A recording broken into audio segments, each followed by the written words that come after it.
Hey everyone, welcome back to the His and Hers The Truth podcast. My name is Tuan, and today I'm going solo again, guys, doing another reaction video for you guys today. Obviously, it's always about the truth, relationships, and obviously this year, more about Asian specific content. And so, guys, before I get into the video that I'm reacting to, guys, subscribe to the channel, right? Smash that like button, and then, of course, share and comment after the video, right? Watch the video first. Guys, today's video that I'm reacting to is kind of a clickbaitish title, but it's an interesting title. It says, "Are Asian Men Ugly?"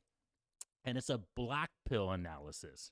So real quick, guys, if you guys don't know what the difference between black pill and red pill is in essence, black pillars are guys that have learned the truth, right? Know that women are hypergamous, and obviously, know that they're obviously looking out for the best guy out there. But instead of trying to change, this is kind of the stereotypical consensus that instead of trying to change yourself and becoming the better guy, becoming the better man that the woman will be attracted to, the black pillars tend to just be more MGTOW, more incel. They pretty much just kind of like, hey, screw it.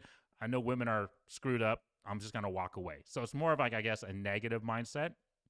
Guys, the video is from a channel called Nero Angelo. So guys, go check out his channel, help him out, subscribe as well too. And then, of course, yeah, let's get into this video. Do you think white men are more attractive than other men? Yes. I do have a preference for Caucasian men. I preferably like white men. But for me, dark meat on the side, white keeps me mean and lean. You know, that's why I married white man. That's what I like. I am attracted to white guy. If you had to choose. White. White. I'm into like surfers, and most surfers are like white. What's your preference? My preference is a Caucasian male. Caucasian male. Juliana, what about you? You're originally from Indonesia. Who do you prefer to date and why? I prefer to date Caucasian men. When it comes to a male, what's your favorite race to mess with? You feel me? I like white dudes. Okay, guys, so I wanted to wait until everyone kind of answered that question, guys. And a couple of things. The first thing that comes to mind when I see preferences like that, which are totally fine. We all should have our preferences, okay? But one thing I noticed that consistently on these questions is that the women's preferences are never questioned. They're never opposed. There's never like, well, why do you like just that preference? Whether it's, white guys, black guys, whatever, right? It's always, okay, cool, that makes sense. That's your preference, right? But when a man has a preference, there's always like, oh my God, why do you prefer that over something else? Don't you like everyone? Are you not racist? Right? That always seems to be a thing. So, for example, if a guy doesn't date black chicks for whatever reason, right? Fresh and Fit ran into this fairly recent, right? They said they don't dabble in the dark was their exact terminology. They were labeled racist, right? But how many of these shows says that, how many girls on these shows, right? They always say, oh, we don't date Asian guys. Asian guys are not our preference. And we'll get into it, guys. There's a lot of reasons besides just being Asian, of course. And that's what the underlying info is. But you notice that it never gets questioned and it never gets deemed evil, okay? And another thing I want to say, too, is just dating, the truth, relationships, kids, marriage, inherently it's racist, right? You're passing on your DNA to the next generation. So if I'm Asian, I want my Asian DNA to pass on to the next generation. If it's a black guy, white guy, Hispanic guy, right? Each guy wants to pass on his DNA to the next generation. Inherently, that's going to be racist. Right? So if the dominant species or the dominant male in our society, for a lot of people out there, they think of it as Caucasian males, right? The white guys have the privilege and the white guys are the main ethnicity. Well, that means they're going to pass their DNA to the next generation. I hate to say it, but that's, like I said, just the truth inherently has no morals, okay? We all know the majority of average Asian men struggle hardcore in Western dating market. They struggle more than the other races. Hell, they even struggle with their own race, just like the video I played earlier shows. So in today's video, we will not discuss the stereotypes or political side of the matter. My channel is not about that. We will discuss today the difference between the average Caucasians and the average Asians in terms of facial attractiveness. We're gonna go balls deep and look at what's underneath the skin. And I also rated more than 100 Asian faces, so I kinda know a thing or two. This video will be split into two parts. Let's call the first one the difference between Asians and Caucasians. The second one is about a study done showing how much money Asians need to stand a chance when dating other races. If you want to support the channel, you can get your face evaluated by me with personalized look max and advice. Link will be down in the description. Without further ado, let's get this video started. So the differences all start from a base level at the skull of each race. We have here in this image three skulls: Caucasians, Africans, and Asians. First, we start off with the lower third region. Caucasian people have slightly wider jaws than Asians, not by much. Just a small difference. And Africans have the largest mandibles, but the issue is not really the mandible width. The secret lies in the gonion. When it comes to Asians, they have inwardly grown gonions. Is that even a word? Anyways, this resulted in their jaws looking rounder. But with Caucasians in average, their gonion is outwardly grown, resulting in the jaw to look angular, which is what is desirable. For Africans, they do have wider jaws on average, but from all the faces I've rated, I noticed that they suffer from protrusions or prognatism, because their lower third don't develop properly. This might be environmental in some cases, or related to their genetics in others. Now moving over to the eyes, this is where Asians take a big L genetically compared to Caucasians. So we're gonna use the same image. African skull is on the left, Asian is in the middle, and Caucasian is in the right. You can tell from the get-go that on average the eye orbits of Caucasian is rectangular and compact, unlike Africans and Asians who got rounder and larger eye orbit. This in most cases will impact the base of how their eyes will look like. Here we can see the average eye area for the three races. You can see that Caucasians in average are the only ones that have the desired almond eye shape. You can also see that the Africans have sunken orbits, and if you look closely, you will see that Asians and Africans, their eyebrows don't sit close to the eyes. They have high set eyebrows, unlike Caucasians. Okay, this guy's kind of going on a biological, I guess, narrative, right, in terms of how our bone structure is, our eye socket, right, our jawline. But I'll tell you guys this right now. This has to do with more of realistic, and I'll obviously we'll watch the whole video, guys, but this has to do with more realistic, pragmatic reasons than biological reasons. And let me explain, right? If Asians males were the desired, ethnicity, meaning that we were the tallest, we were the most dominant, we were most confident, of course, statistically, we make the most money. But if we had those other traits, right? Height, physicality, size, confidence, not being socially awkward, I guarantee you guys that women would look for those physical traits, because they're going to say the men that have those social traits, those other traits that I'm looking for, and that's really what most matters, right? To protect and provide. The men that has those traits, I'm going to associate it with these physical traits, right? You notice that black men have no problem in dating market, especially in the Western world. Black men are actually, on some apps, preferred more than Caucasian men. So it's not the physical features.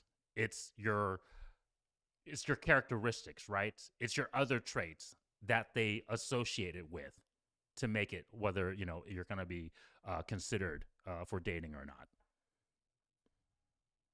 The eyebrows sit close to the eyes, which is desirable. You can also see when Asians and Africans do get to have almond eyes, it changes their look significantly, improving their overall attractiveness. Goes to show you the importance of the eye area. Now the only area left to analyze is the midface. Starting off with the nose, you can see the best vomer bone out of the all three actually belongs to Asians, while Africans and Caucasians have almost similar vomer bones. But why don't Africans and Caucasians have similar noses then? Well, because noses are affected by climate. Yes, climate. Anyways, noses are boring, and trying to pinpoint what exactly causes its shape is hard math. So let's skip to maxilla. As most people here know, Asians lack forward growth. Caucasian hit or miss, but Africans, they are the most forward grown people you will ever see, beside Native Americans. Now what causes the flat face that's so common in Asians? Remember the vomer bone? Asians on average have a longer and straight vomer, which causes the radix to appear pulled back. If Asians were to lower the radix, they immediately become normal. This is why rhinoplasty surgery is popular among Asians. Now for Caucasians, the reason they're so hit or miss with forward growth compared to Africans is because of these factors: smaller teeth, more frequent crowding, and lower arch dimensions. Africans have the exact opposite with larger teeth, less crowding, and higher arc dimension. So this is what's happening behind the skin. But you may ask, if Asians have soft features, wouldn't that make them fit in the soft boy category? No, let me explain. Soft boys have a mix of strong masculine features with feminine softer features. But with the majority of Asians, it makes them look neotenous, which means baby-like, which is the opposite of a soft boy. Neoteny is desirable in women most time, not men. Also add to this the fact that on average the Asian male height is shorter than the Caucasian or African male height. Also, there is the whole controversy about Asian pea size being below average in comparison to the other races, which I cannot confirm nor deny.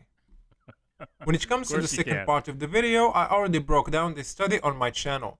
But today we will just look at the Asian side of things. So for Asian men to have equal success with white women, they're gonna need $247,000 more above average base income, which is already $62,500.